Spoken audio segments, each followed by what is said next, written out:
Que bom, para mim não aparecia número nenhum aqui, ainda não aparece quantidade de presentes aqui conosco nessa manhã, mas ao abrir aqui agora a live, vi que alguns irmãos já estavam aqui atentos, aguardando.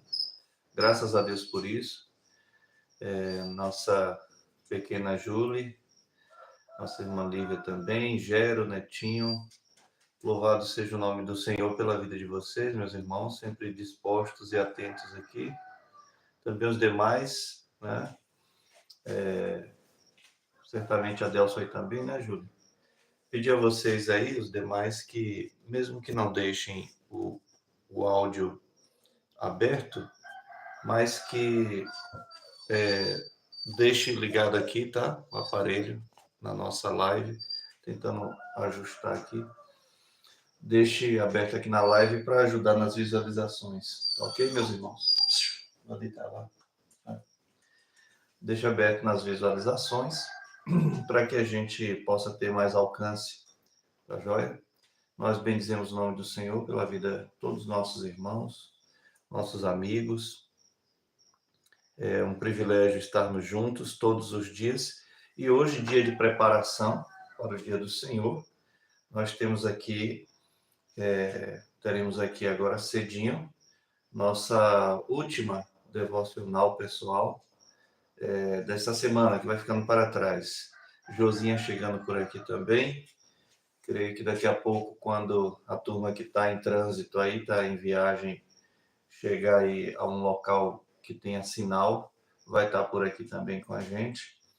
Outros irmãos e amigos ainda despertando, alguns para vir participar aqui conosco, e também aqueles que assistirão mais tarde ou em outro momento.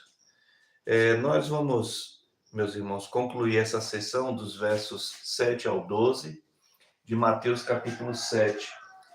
Mateus capítulo 7, os versos 7 ao 12. A gente está indo assim, é claro que estamos sempre atropelando algumas coisas, mas a gente está sempre trabalhando no passo que trabalhamos, né? Nosso entendimento, nosso acordo comum, há um pacto entre nós, além de sermos a comunidade do pacto, a nova aliança, da nova aliança, entre nós, membros da igreja, nós temos o acordo de caminharmos, como diziam os pastores sábios do passado, a velocidade com que a igreja peregrina na terra é a velocidade, é o passo dos mais velhos, pela experiência e também para que o ímpeto da juventude seja contido e que todos caminhem juntos. Não podemos deixar ninguém para trás na nossa peregrinação. Então, andamos como um rebanho de ovelhas do Senhor, ovelhas do seu pastoreio, tá certo? Salmo 100, Asaf fez questão de enfatizar isso, apesar de velhice e doença. Asaf que teve salmo também em que ele expressou os sentimentos humanos também adversos, quanto ao fato de que nem sempre estamos totalmente conscientes do que Deus faz através de nossas limitações, mas Asaf também no Salmo 100, é o Salmo da celebração, né? Celebrai com júbilo ao Senhor, todos os moradores da terra, servir ao Senhor com alegria, apresentar diante dele com cântico, saber que o Senhor é Deus, foi Ele quem nos fez e somos ovelhas do seu rebanho, do seu pastoreio. Entrai por suas portas com ações de graças. E aí vai seguindo ali aqueles 5 versos maravilhosos do Salmo 100. Aqui em Mateus 7, meus irmãos, como vocês já sabem, a gente tem a terceira e última parte do Sermão do Monte. A primeira foi Cristo falando do caráter do reino dele, falando do caráter do rei, como o modelo dos Salmos, né? Apresentando o bem-aventurado. E nós, também tendo de Cristo, recebendo de Cristo a sua orientação, de qual seja o caráter do cidadão do reino, nisto também nos fazemos bem-aventurados. Bem-aventurados sois, e ali nós temos as bem-aventuranças, falando do caráter dos súditos, né? Qual caráter deve ser o caráter cristão? Está ali descrito. Então, em todo o capítulo 6 ali, nós vimos lições preciosas que estão registradas aqui no canal, sobre o caráter do reino. Depois a gente viu uma sessão mais prática de aplicação deste caráter do reino na conduta dos súditos, que somos nós, no reino de Cristo, que é o rei. Tá certo? E aqui o capítulo 7 nos traz, assim, as aplicações práticas de tudo isso, tá bom? Como deve ser o caráter e como deve ser a vida prática, está no 5 e no 6. E aqui no 7, como se aplica isso, como cidadãos do reino, vivendo já o reino de Deus, mas ainda aqui no mundo, exercendo nossa dupla cidadania. A gente tem discutido isso, já vimos a primeira sessão até sábado passado, que foi do verso 1 ao 6. De 1 a 5, e aí tivemos o 6. Também agora, de 7 a 11, e aí estamos trabalhando nesses últimos dias no verso 12, tá bom? E essa série que terminará agora, nessa devocional, falando aí sobre justiça verdadeira, no verso 12. Os editores, tradutores bíblicos nas edições bíblicas apelidam esse verso 12 do capítulo 7 como a regra de ouro da oração, e é verdade, mas não é toda a verdade. Aqui é a regra de ouro da vida cristã. E por que da vida cristã, pastor? Por motivos que a gente já começou explicando nos 2 últimos encontros aqui pela manhã, e que vamos ressaltar aqui de novo, tá bom?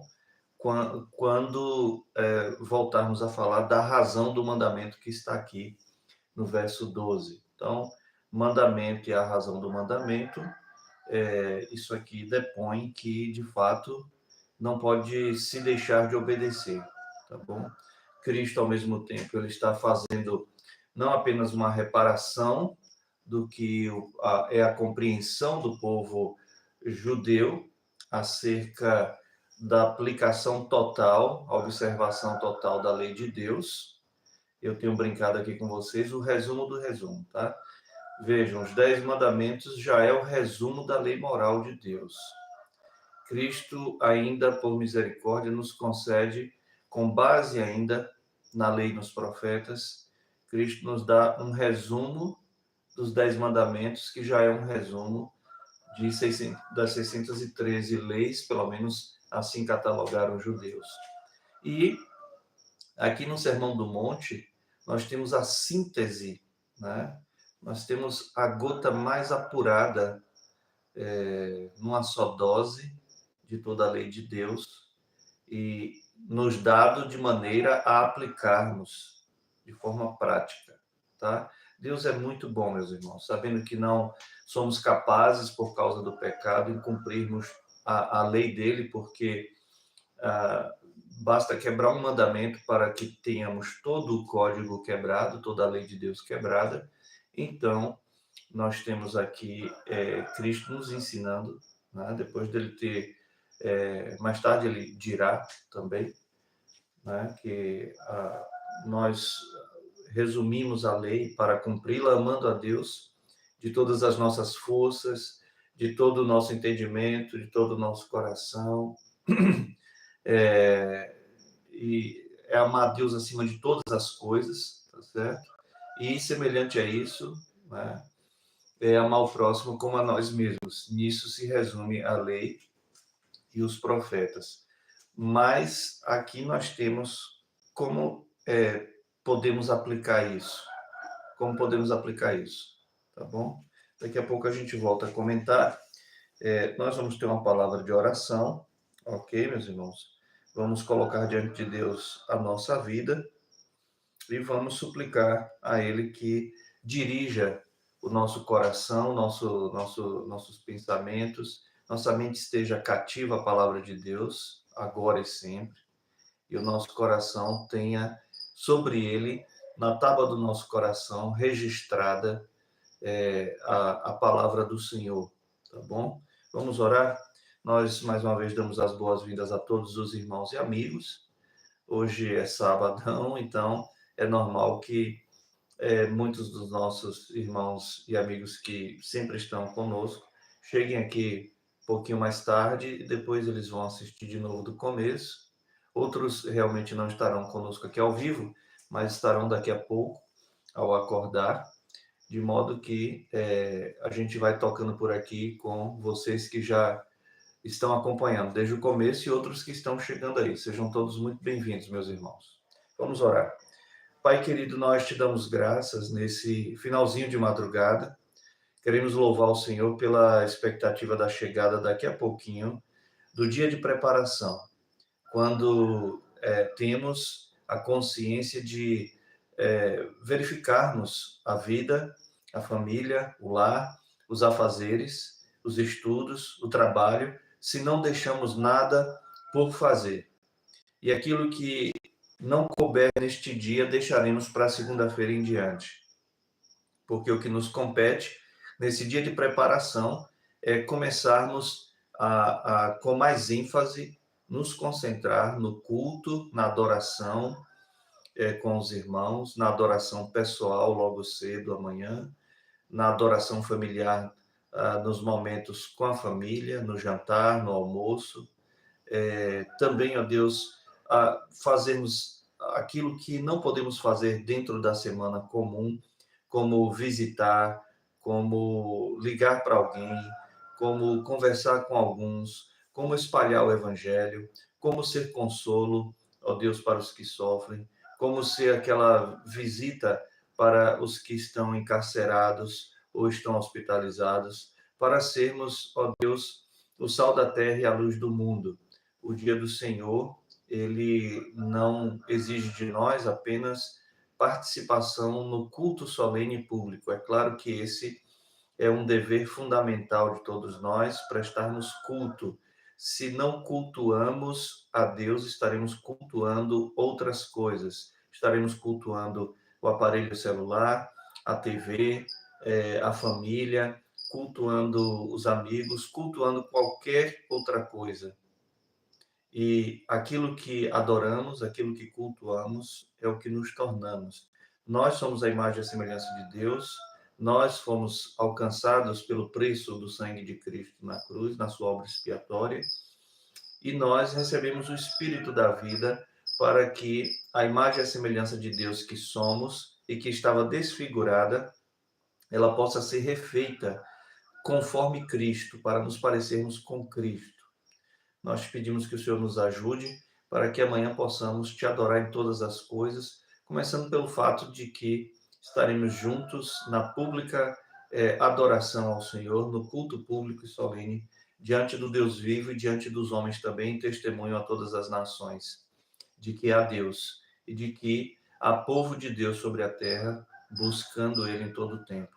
Nós pedimos nessa hora o perdão dos nossos pecados, colocamos diante do Senhor nossas mazelas, colocamos diante do Senhor a consciência que temos de nosso pecado e de nosso estado de miséria, que chegamos na queda, na depravação total, mas nós te bendizemos também pelo resgate que o Senhor fez por meio do resgatador, por meio do Salvador Jesus Cristo. Sabemos, a tua lei nos mostra, desde há muito, desde os dias de Moisés, ensinando a igreja do deserto, ensinando a igreja do passado, que era necessário um resgatador para que houvesse a salvação daquele que está aprisionado. E, de fato, fomos libertos do cativeiro do pecado por causa de um resgatador, mas não nos moldes que conhecemos conforme a justiça do homem, mas um resgatador que tinha consciência de que para redimir um culpado, alguém que está preso ao pecado por conta própria, que se fez refém do pecado, sequestrado pelo pecado, era necessário que o inocente portanto, pagasse com a própria vida para pôr em liberdade o culpado. Culpado este que, mediante esse sacrifício do resgatador, tem sua dívida paga, tem o preço de sua condenação pago na vida do resgatador, dando assim agora aquele que era de fato o culpado a inocência da justificação. Nós fomos feitos justos diante do Senhor, porque Cristo nos justifica na medida em que teu Filho, o Senhor, enviou para pagar o preço de nossos pecados como fiador desta aliança. Nós queremos louvar o nome do Senhor, porque agora estamos livres, livres para estarmos aqui te buscando, te adorando, te cultuando, te bendizendo, ó Deus.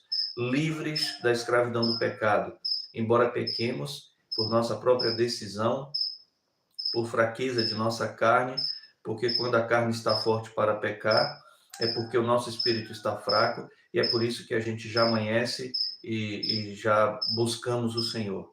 É por isso que na pausa do dia, no período do intervalo do almoço, mais uma vez nós buscamos o Senhor. É por isso que também temos nos dedicado, começado esse projeto no meio desta semana que vai se findando, de também estarmos juntos buscando o Senhor no início da noite. Não queremos nos desviar, Senhor, nem para a direita nem para a esquerda, e precisamos nos aplicar aos exercícios espirituais, já que vivemos numa era em que sozinhos a gente não consegue por causa das muitas distrações. Então, que a Igreja do Senhor ela continue tendo fôlego espiritual, moral, e que nela tenha o suficiente da parte do Senhor para que estejamos motivados a te buscar e compartilhar essa busca com outros irmãos e amigos preciosos, queridos, que têm feito parte aqui da história, inclusive do nosso canal. Te pedimos que a tua boa mão esteja sobre todos nesse dia de preparação, nos ajuda, abençoe os que estão enfermos, que estão em recuperação, guarda e protege do mal neste mundo tenebroso de trevas, ó Deus, guarda as crianças, os adolescentes destes dias, de todo vômito que o inferno tem despejado sobre a terra. Guarda os nossos idosos também, ó Deus amado, abençoe a saúde deles. Louvamos o nome do nosso Deus pela vida dos nossos idosos, porque também é fonte de sabedoria. Viveram o suficiente para poder nos ensinar muitas coisas e deles temos aprendido também e por isso te agradecemos. Queremos te pedir, ó Deus, quanto a nós, adultos, que ainda temos vigor, quanto aos adultos mais jovens do que nós, que o Senhor, ó Deus, dê graça, porque estão ainda no ímpeto da força do braço, usando menos a mente e o coração e mais a força física. Te pedimos que eles também alcancem corações sábios e mentes cativas a Cristo. Dá-nos a tua graça, nos sustenta em todo o tempo, seja a tua boa mão com todo o teu povo nesse dia de preparação. No nome de teu Filho suplicamos humildemente. Amém. Amém. Pois bem, meus irmãos, nós bendizemos ao Senhor por essa oportunidade e eu quero chamar a sua atenção para algumas coisas que discutimos aqui. Eu vou pedir perdão a vocês, normalmente a gente pega de lá de trás, de onde a gente começou na segunda, e traz aqui um resumo. Como esse último assunto ele é muito importante, requer nossa atenção, mesmo pelo pouquinho que o pastor compartilhou com vocês, desse verso 12, esse é o nosso terceiro encontro, no verso 12 do capítulo 7 de Mateus, tá certo?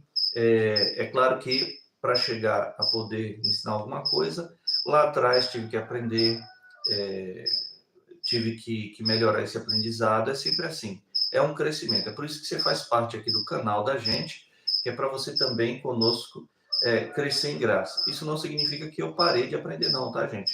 Inclusive para estar sempre falando aqui, tendo o que dizer aos irmãos, todos os dias, 3 vezes por dia, no mínimo. É lógico que o pastor precisa fazer o que é da competência de um pastor fazer. Aprender mais, praticar mais e ensinar mais, tá bom? Então, é claro que eu aprendo com outros pastores mais sábios, alguns da minha idade, outros mais velhos, outros mais jovens, mas o conhecimento do Senhor foi dado à sua igreja, está aí distribuído na sua igreja, tá bom? Então, é normal que a gente esteja sempre relembrando alguma coisa. O pastor já está com 50, né? Meio século, como a gente brinca na igreja, né? O pastor tem meio século. Então, Nasci num berço privilegiado enquanto um berço evangélico, nasci num berço muito privilegiado na época que eu nasci. Hoje não tá a mesma coisa não, tá, gente? Já desviou, ó, há muito tempo, tá certo? Hoje são igrejas vazias do ensino e da graça do Senhor muitas vezes. Geisa, minha irmã, muito bem-vinda, viu? Obrigado por você estar aqui. Deus te abençoe. A paz de Cristo também, né? Que excede nosso entendimento, seja com a tua vida, tá certo, minha filha?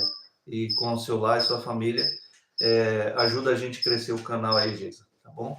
E pedindo sempre, peço a vocês que orem por minha saúde, tá bom? Para que eu consiga sempre estar maratonando aqui com vocês, compartilhando aqui, né, as nossas orações e as nossas meditações na palavra, na doutrina da palavra e na oração, tá? Estamos em dias que não podemos deixar de lado a necessidade de buscarmos o Senhor, tá, irmãos? O Senhor já está aí às portas. Qualquer hora começa o grande juízo. Deixa eu ver aqui, Geisa. Sim, sempre está por aqui, né? Ok, minha irmã. Deixa eu ver.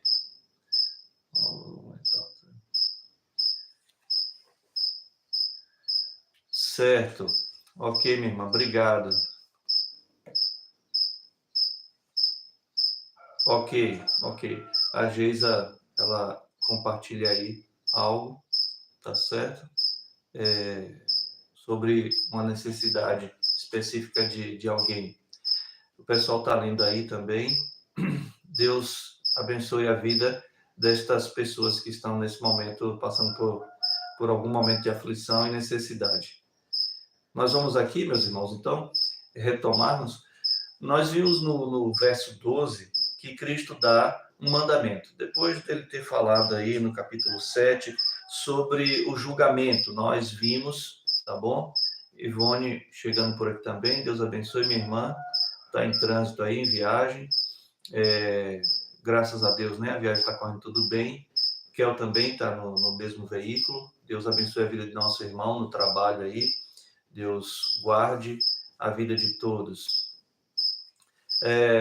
De modo, meus irmãos, que o que temos aqui é Jesus nos ensinando nessa parte mais prática, que é, na verdade, na parte aplicada, né? O que se aplica de todo o ensino dado por Cristo no Sermão do Monte, ele está fazendo suas aplicações, e aí ele vem para a questão do julgamento.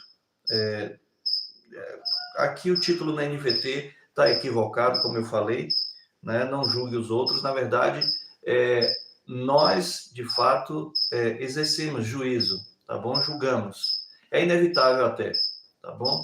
Agora, vocês vão ver a série em cima dessa sessão aqui, né? Semana passada, a gente falando sobre o julgamento, né? Julgar bem, tá certo? Partindo dali, a gente entende melhor o verso 12.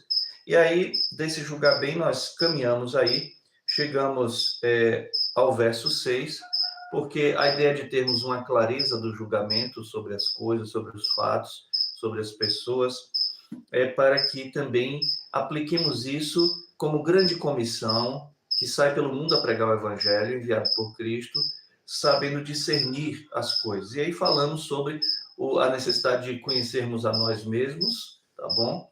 Para que também possamos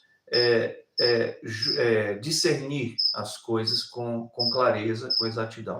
E o verso 6, falando aí sobre o valor do reino de Deus, sobre a pregação do reino, que a gente, então, julgue e separe, para que a gente não fique dando o que é santo aos cães, nem pérolas, o valor do reino, a porcos, porque os cães, eles não se satisfarão, rejeitarão, tá certo, o que é santo, porque não serve para eles e eles vão nos atacar. E os porcos, porque eles vão pisar nas pérolas, tá bom? De modo que tenhamos o devido cuidado quanto a isso. E aí veio a oração eficaz, Cristo enfatiza de novo a oração, mesmo tendo no capítulo 6 dado o modelo de oração, nos explica, nós temos playlist ali sobre a oração modelo, está aí também nas nossas devocionais da manhã, e Cristo chama a atenção sobre a ênfase de orar. Cristo enfatiza a necessidade de oração constante. Orar sem cessar, de Paulo, talvez tenha uma origem aqui, nessa parte do Sermão do Monte, tá certo? Peçam e recebam, procurem ou busquem, né? E achem, batam e a porta se lhes será aberta. Claro que isso não significa que Deus vai se sujeitar por nossa insistência em fazer o que nós queremos, porque Deus faz o que Ele quer. A viúva pobre que a gente usou, a parábola, né? A viúva que insistia, batia a porta do juiz iníquo, de um juiz mau aqui da terra, sem parar. Ele então disse para que essa mulher não continue me importunando, eu vou julgar a causa dela justa, a causa justa que ela tem, e assim ela vai parar de me importunar. Então, Deus, por meio daquele juiz iníquo, atendeu a oração daquela mulher, tipificada ali pela insistência de bater a porta do juiz, tá certo? Então, Deus socorre, Deus ouve todas as nossas orações, a maioria delas a resposta é não, porque somos meninos, nós quase sempre pedimos fora da vontade de Deus as coisas, tá bom? E quando for um sim, pode ser que não seja também no momento que você quer. Na maioria das vezes é um sim depois.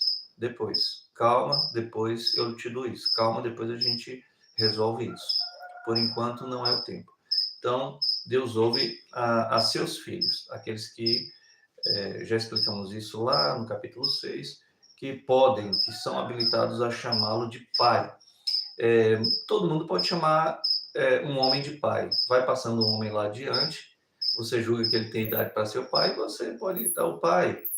Ele pode até olhar, mas ele vai seguir o caminho, ele não vai te dar atenção como sendo seu pai, porque ele não é. De modo que todos somos criaturas de Deus, mas precisamos ser feitos filhos de Deus. Tá? Essa é a linguagem bíblica acerca da filiação. A adoção, que é a doutrina por trás da nossa filiação a Deus, tendo Ele como nosso Pai legitimamente, a gente encontra em vários lugares, mas no pacto da redenção que Paulo apresenta aos Efésios, no capítulo 1, dos versos 3 ao 14, ali a gente tem, na seção do verso 6 ao 12, a seção que apresenta, dentre algumas doutrinas ali da salvação, redenção, remissão de pecados, né, que é a expiação, justificação, a gente vê ali a adoção de filhos. A partir do verso 5, fomos predestinados para a adoção de filhos, tá bom? Então, aqui o que temos, meus irmãos amados, é Jesus seguindo. Eu disse que não ia fazer o resumo, mas para que a gente chegue lá com segurança. Nós temos Cristo, então, falando dessa necessidade de buscarmos e Deus vai atender conforme a vontade dele. Para isso é necessário pedirmos conforme a vontade dele. Mas não é só pedir, porque a oração, vimos isso, né, recentemente, a oração é uma apresentação, diz os nossos pais puritanos do Catecismo Maior de Westminster, o que é oração? A oração é um oferecimento de nossos desejos a Deus, e aí vai descrever como, tá? Agora, a questão é que oração não é só pedir, tá? Pedir, dá-se-vos-á. Não é só pedir. Pedir, dá-se-vos-á, buscar e achareis. Há duas formas pelas quais interpretarmos aqui esse verso 7, tá? Pedir, buscar e bater. Alguns estudiosos disseram que é somente uma ênfase progressiva da mesma coisa. Outros disseram que são três coisas diferentes. É uma ou outra. Eu julgo ser as duas, tá? Na medida em que vou escalando em fazer isso aqui, eu estou realmente dando ênfase à oração. Então, eu peço, mas não peço e depois viro o rosto e vou cuidar de outra coisa. Não, já está pedido aí. Se eu me atendo aí, eu não tenho tempo para estar me pedindo muito, já pedi. E aí sai, vai cuidar das coisas e desconcentra. Se você demonstra que esse seu pedido não é uma coisa tão importante pela sua forma de agir com a vida de oração, então, veja que coisa. Não é só pedir. A oração começa no pedido, e na gratidão, e no reconhecimento, e no louvor, e na confissão de pecados. A oração, o pedido está junto com essas coisas. Agora, a oração não é só para a gente ir até Deus como fonte de recurso. É para termos comunhão com Deus. A adoração só alcança o alvo de adorar a Deus realmente quando ela se faz na consciência e no coração de quem cultua a Deus, capítulo 9 de Hebreus, de quem cultua a Deus, tá bom? Em espírito e em verdade, capítulo 4 de João. E isso, meus irmãos, ao fazermos, demonstra que estamos indo a Deus por quem Deus é, por aquilo que Ele é, pelo ser de Deus. Buscamos a Deus pelo ser de Deus. E, em segundo lugar, por suas obras e sua providência, as obras da criação e da providência. Tá certo? Então, primeiro, antes de tudo, antes de qualquer coisa, vamos a Deus para adorar, assim como a oração é também uma adoração a Deus. Nós fazemos isso com a consciência de quem está indo a Ele por quem Ele é, tá bem? Segundo, por quem nós somos, imagem e semelhança dele. Terceiro, como suas criaturas, e mais, como agora seus filhos também, somos por Ele atendidos nas nossas necessidades. Cristo enfatizou aí no Sermão da Montanha, a gente viu isso, tá certo? Sobre o pão, a água e as vestes, tá certo? Quando falamos ali longamente numa série que temos aqui, que eu esqueci como eu dei o nome, mas contra a ansiedade, tá certo? Contra a ansiedade, a segunda metade do capítulo 6 fala sobre isso, sobre a preocupação exacerbada das coisas, a ansiedade, a partir do verso 20 até o 34, não, 25 ao 34, a gente tem uma série aí no capítulo 6, sobre ansiedade. Ansiedade é pecado, por quê? Porque é falta de fé. A falta de fé significa que falta de confiança em Deus, tá certo? A fé é certeza, a fé é confiança, tá certo? Então, Hebreus 11:1 fala sobre isso. De modo, meus irmãos, que devemos ir até o Senhor e devemos ter esta ênfase da oração, porque a oração, em última instância, é a nossa relação de comunhão íntima com Deus. Que Ele nos fala na pregação da sua palavra, numa verdadeira igreja que prega a palavra. Atenção, não se embaraça com isso não, meu povo, tá certo? Não se embaraça com isso não. Pregação hoje no mundo, são poucas pregações no mundo, não são muitas, tá? Igrejas de Cristo são poucas no mundo, não são muitas. E o método bíblico de pregação é a exposição da palavra de Deus, tá certo? Ler corretamente o texto, tá certo? O ministro precisa ter um treinamento longo para fazer isso, de ler corretamente o texto, comparando, vendo o texto original, na língua original, melhor dizendo. Tem que ter a capacidade de julgar, de fazer a hermenêutica, de fazer a exegese do texto. Depois de entendido o texto, orar mais, apresentar ao povo de Deus numa explicação adequada do texto, porque cada texto só pode significar uma única coisa. Um texto não significa mais de uma coisa. Ele pode ter várias aplicações para a vida, mas o significado é o mesmo, tá? Então não se embaraça não, porque são poucos os pregadores nos nossos dias que vão poder realmente, tá certo? Estão preparados para expor o texto bíblico, atualizá-lo para a igreja de hoje, tá certo? E aplicar a vida do povo. Então, esse é o método bíblico da exposição, tá certo? Não, sermão temático, isso aí é uma palestra cristã, tá certo? Não, sermão textual, isso é um estudo bíblico, tá? Não é pregação. Então, a pregação é a exposição da palavra de Deus. É a primeira grande marca de uma verdadeira igreja, tá? A gente vai aprender sobre eclesiologia daqui a uns dias, a gente vai ver sobre isso. Primeira grande marca de ouro da igreja verdadeira de Cristo é a fiel exposição da palavra de Deus. A segunda marca é o devido uso dos sacramentos, batismo e ceia.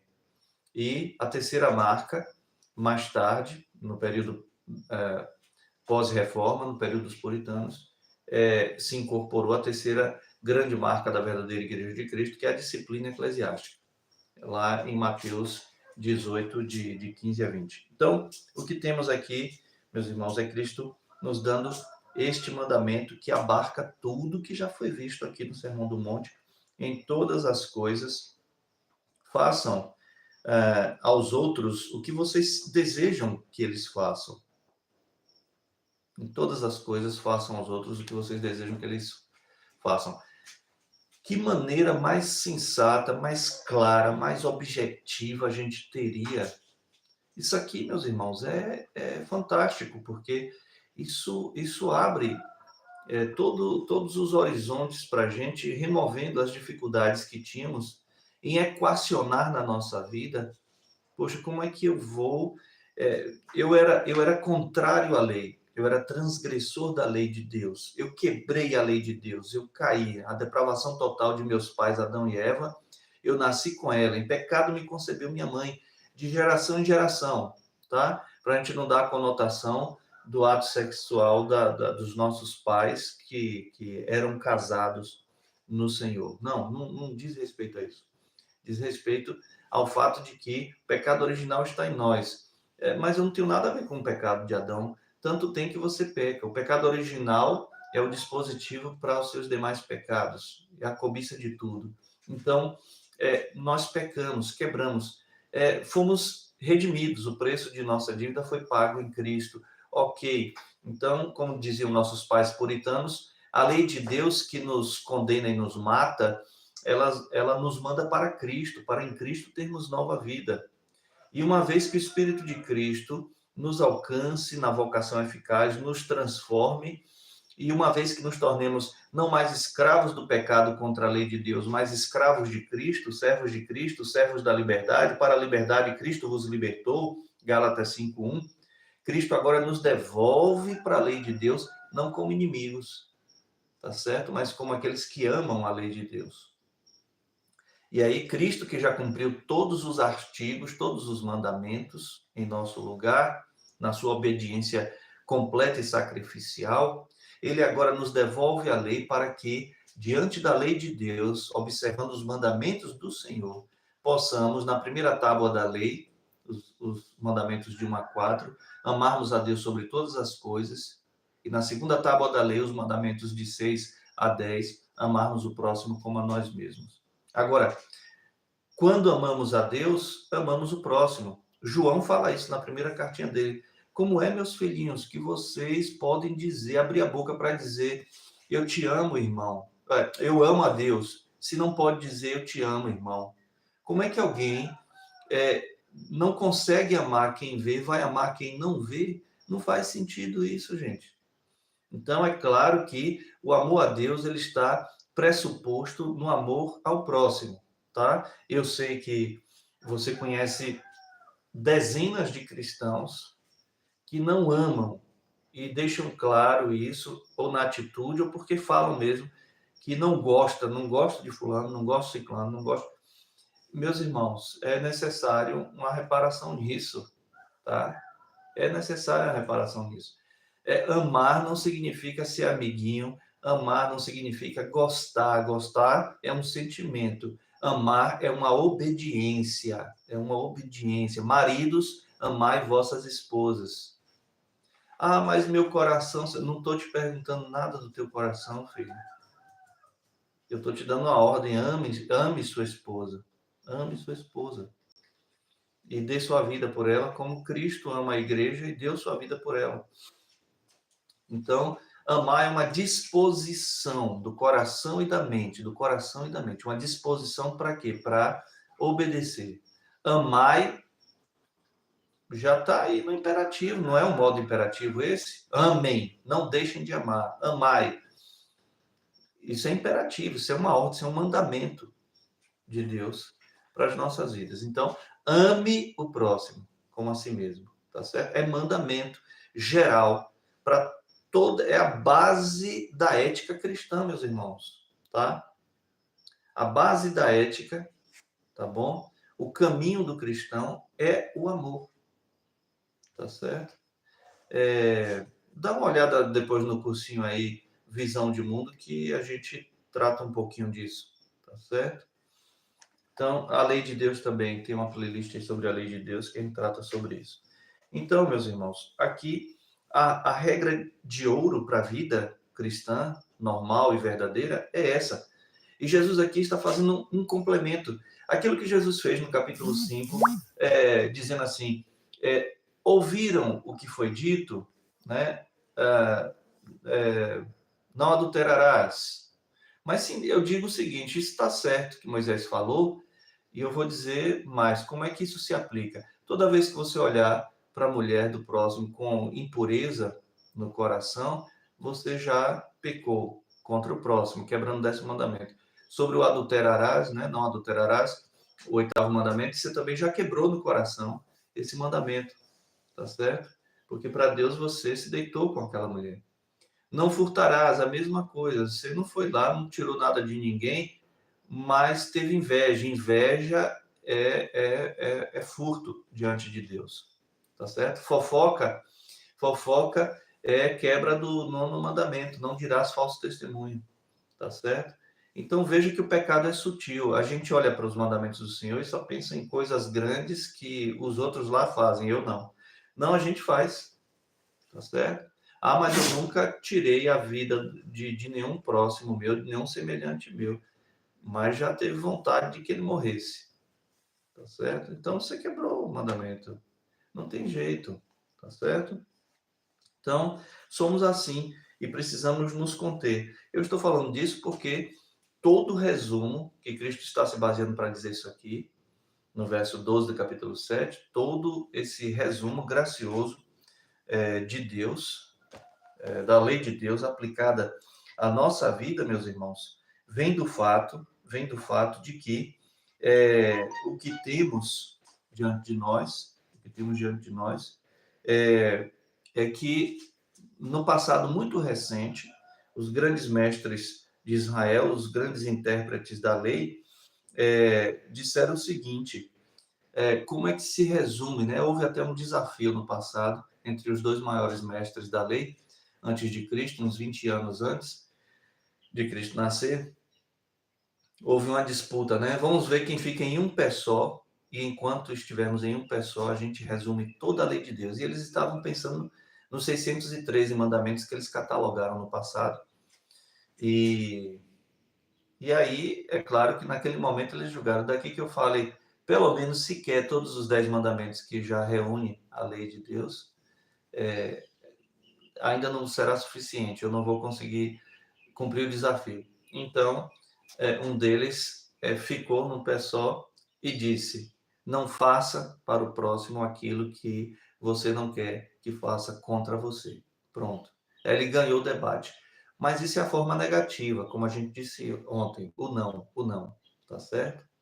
Cristo vem aqui positiva isso. Não, não é só isso, não. Não é só deixar de fazer o mal, porque você, de fato, não vai cometer o mal, mas vai se omitir do bem.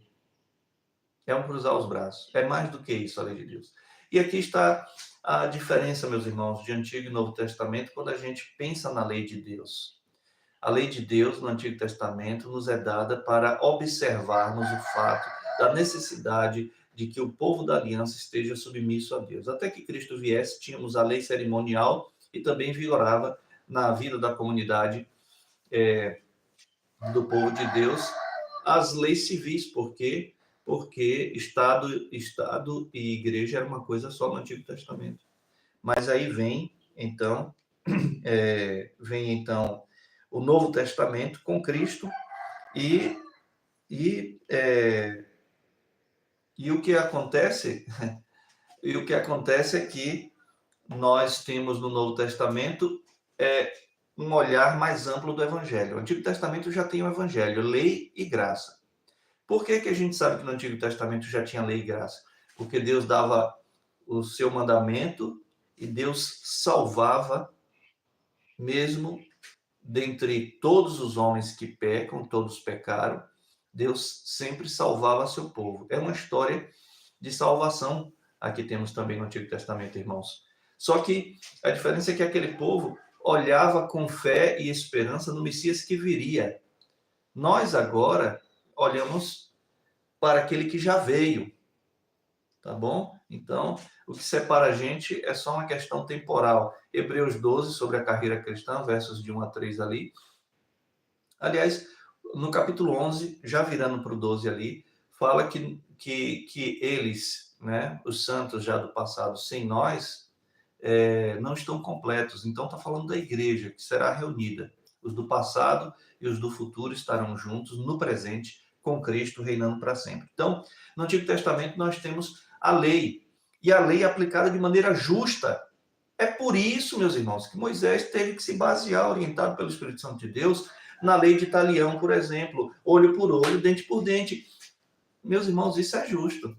Isso não é injusto, tá? Isso é justo. Isso não é injusto. Um olho arrancado, arranca o de quem arrancou, tá certo? Uma mão decepada, decepa a mão de quem a decepou, tá certo? Matei teu irmão, então você vem, é justo que você venha e mate o meu. Isso é ter um só peso e uma só medida. Mas onde é que isso ia parar? Onde é que isso ia parar? Não é verdade? Então, se não houvesse justiça nessa dureza, nessa crueza que parece aos nossos olhos o Antigo Testamento, porque o Antigo Testamento nos revela um judaísmo sangrento. Sangrento. Tudo exigia sacrifícios de sangue inocente. Por quê? É o horror do nosso pecado, meus irmãos. Precisamos sentir o horror do nosso pecado. O horror do nosso pecado gera morte. E aquilo que a gente olha para o Antigo Testamento horrorizado em algumas cenas do Antigo Testamento é pouco, não descreve totalmente o horror que é a consequência do nosso pecado. Até que veio o Cordeiro Santo de Deus que tira o pecado do mundo e subiu à cruz voluntariamente para morrer por muitos de nós, né? Por muitos de nós. De modo que precisamos olhar com justiça, que o Antigo Testamento está sendo justo em apresentar a justiça perfeita e plena de Deus. Mas o Novo Testamento, meus irmãos, se o Antigo Testamento temos a lei e a graça, nós vamos ver a lei e a graça chegando plenamente, gloriosamente, esplendorosamente no Novo Testamento, com Cristo, a nova aliança em Cristo, na morte e na ressurreição de Cristo. E ali o que nós temos é a lei e a graça. Jesus cumprindo por todos aqueles que ele substituiu na cruz, ele cumprindo e pagando preço do pecado do homem. Ele cumpriu toda a lei perfeitamente. Ele não precisava morrer, porque ele foi o único que obedeceu ao seu Pai até a morte. E se ele obedeceu, não quebrou nenhum mandamento, não quebrou a lei, e o salário do pecado é a morte, e o pecado é a quebra do mandamento do Senhor, porque Cristo morreu, porque ele foi o nosso substituto. E atenção, eu quero abrir aqui um parênteses importante para você, meu irmão, minha irmã, meus queridos, você, amigo e amiga nossos aqui. Olha só, gente. Você achar que a sua salvação depende de você, primeiro despreza o que Cristo fez para te salvar. Se depende de você, não depende da obra de Cristo. Se depende de você a salvação e não depende da obra de Cristo, então Cristo não se tornou próprio no teu lugar. E se Cristo não se tornou próprio no teu lugar, então ele não foi o teu substituto. Se ele não foi o teu substituto, ele não foi o teu resgatador, que foi lá para te libertar lá do cativeiro do pecado. Você veio e ele ficou para morrer.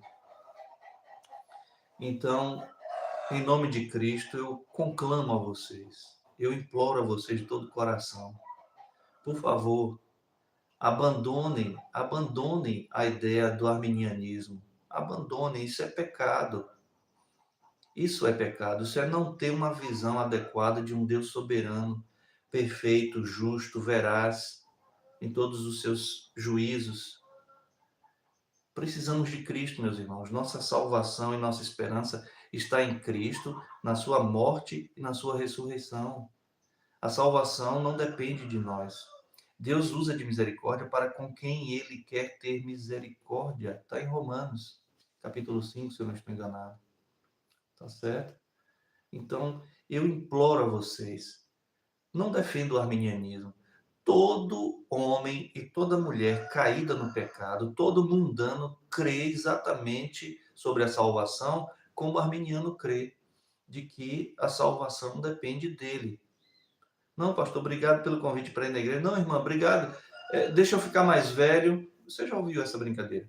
Deixa eu ficar mais velhinho e tal. Quando eu não tiver mais nada que aproveitar do mundo, aí eu vou para a igreja, sossego, fico por ali e Deus me salva, porque Deus é amor.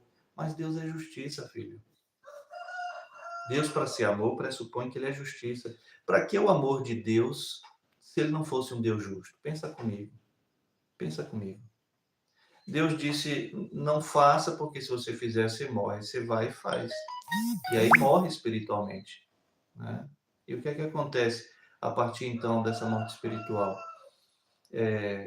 Nessa condenação justa desse juiz que disse, não faça, se você quebrar a lei, você morre. O juiz te falou isso. Legislador e juiz, tá? Porque Cristo, Deus é o legislador de sua lei. E ele é o que julga. Então, você foi condenado, tá justo, você vai morrer, porque você é pecador. Aí é que a gente vê o amor de Deus manifestado em não deixar que todos pereçam, mas que alguns sejam salvos, é o que a palavra de Deus nos diz. Então, volto a dizer, o amor de Deus, ele está pressuposto na sua justiça. Não existe Deus é amor, existe Deus é amor e justiça. Deus é santo, Deus é perfeito em suas obras. Um Deus que é somente amor, ele é um Deus fraco, ele é um Deus falho, ele é um Deus que passa a mão na cabeça. E ele não faz isso. Ele não faz isso. Ele pune o pecador que não se arrepende. Ele disciplina aqueles que se arrependem, aqueles que são feitos seus filhos. Ele dá a disciplina que um pai justo dá para os seus filhos. Por amor, para salvar, para livrar do mal, para corrigir. Tá certo? Então, eu conclamo vocês nessa manhã. Por favor, abandonem isso. O caminho largo é o caminho pregado pelo arminianismo. O caminho estreito é esse caminho que a gente não quer engolir de jeito nenhum. Que eu não posso fazer nada para ser salvo. É como aquela pergunta imbecil de quem testou Jesus em uma das ocasiões ou mais. Senhor, o que posso fazer para herdar a vida eterna? Meu filho, ninguém faz nada para virar herdeiro, não. Herdeiro é uma condição imposta a nós. Herdeiro, meus irmãos, é uma condição imposta. Ninguém pode fazer nada para virar herdeiro. Você pode ter sido o pior filho do mundo, ter desonrado seu pai a vida inteira. Você pode ter feito as piores coisas, mas você é herdeiro. A questão é que o herdeiro de Deus, o Pai, é somente o Filho Jesus Cristo. E não nós. Nós fomos feitos herdeiros depois, mas porque o Pai nos adotou. Não foi lá uma imposição. Todo mundo vira um filho adotivo por iniciativa de quem quer ser pai dele. O filho adotivo não se torna filho adotivo por iniciativa daquele que está lá, marginalizado. Não. É uma ação soberana dos pais que vão até a justiça e declaram, eu quero adotar, eu quero que seja meu filho, e dá o nome para ele. Não é o contrário, não é o menino que procura a justiça. Não é o infrator menor que procura a justiça. Eu agora quero me corrigir, quero esse pai aqui para mim. Não funciona assim, a vida, você sabe disso. Não tem lógica. Não há lógica, meus irmãos. E não há lógica bíblica para abraçarmos a ideia de uma salvação arminiana que não tem a doutrina da substituição de Cristo, que não tem a doutrina da propiciação de Cristo. Como é que fica a expiação sem a propiciação?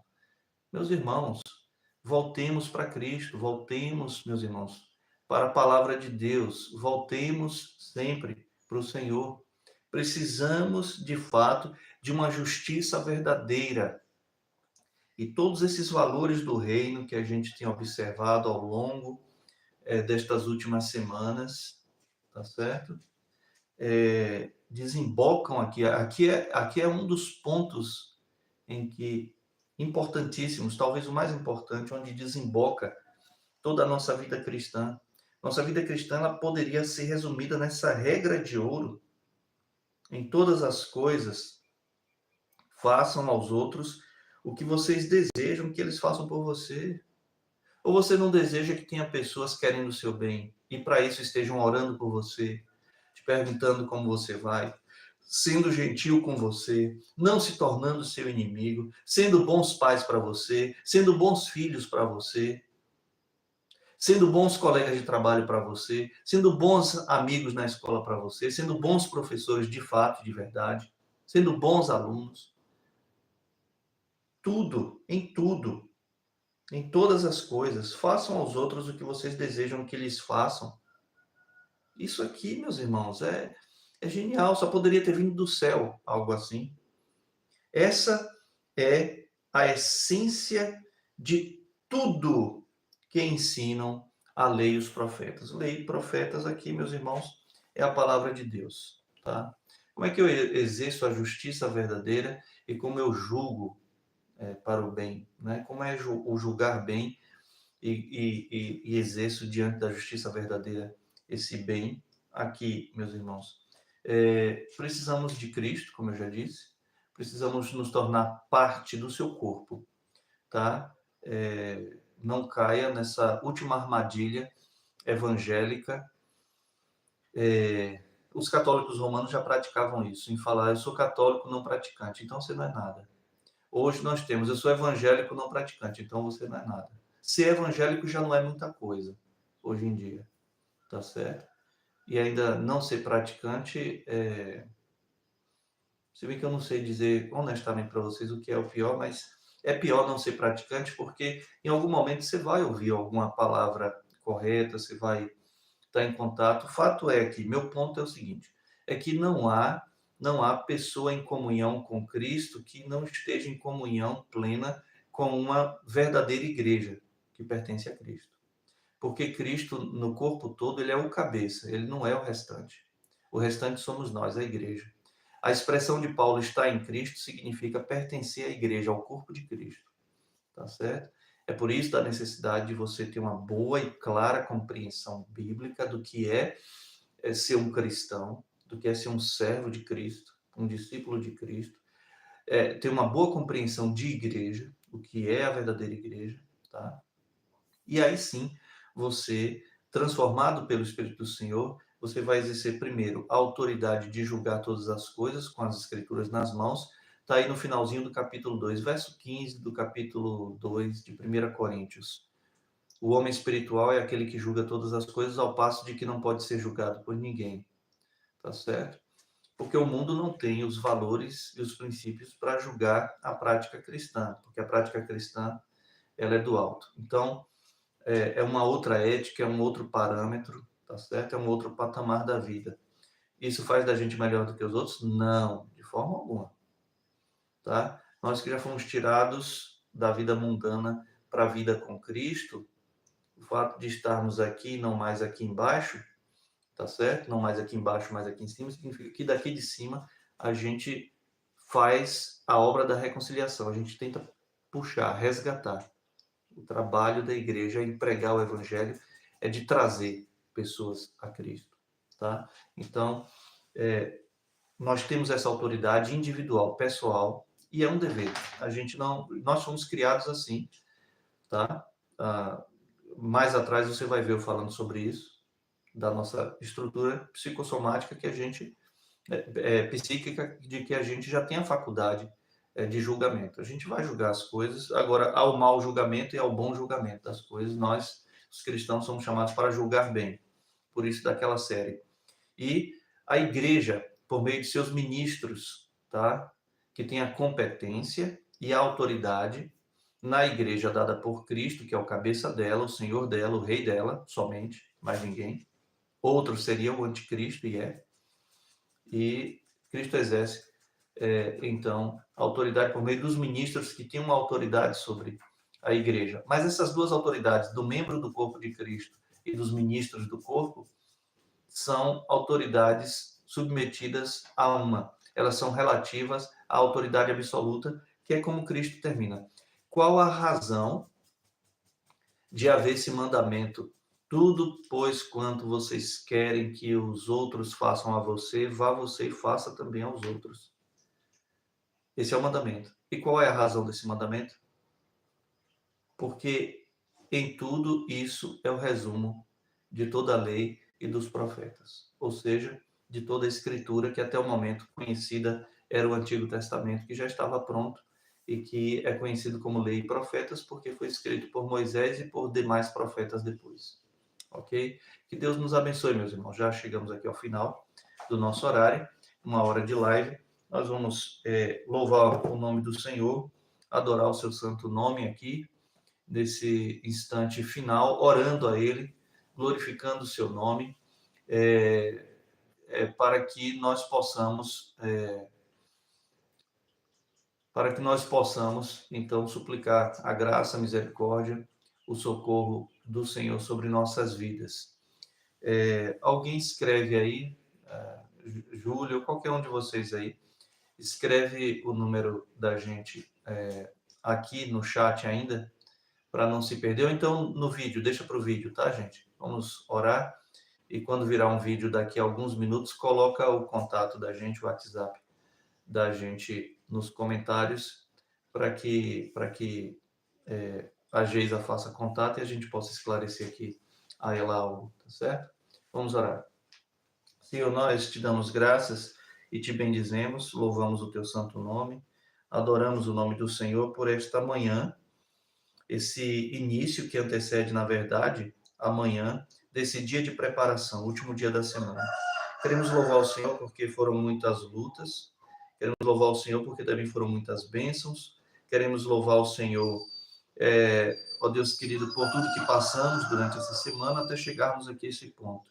Nós pedimos que a tua boa mão esteja sobre nós, tivemos uma carga grande de informações, de ensino do Senhor, que o teu Espírito ministre no nosso coração.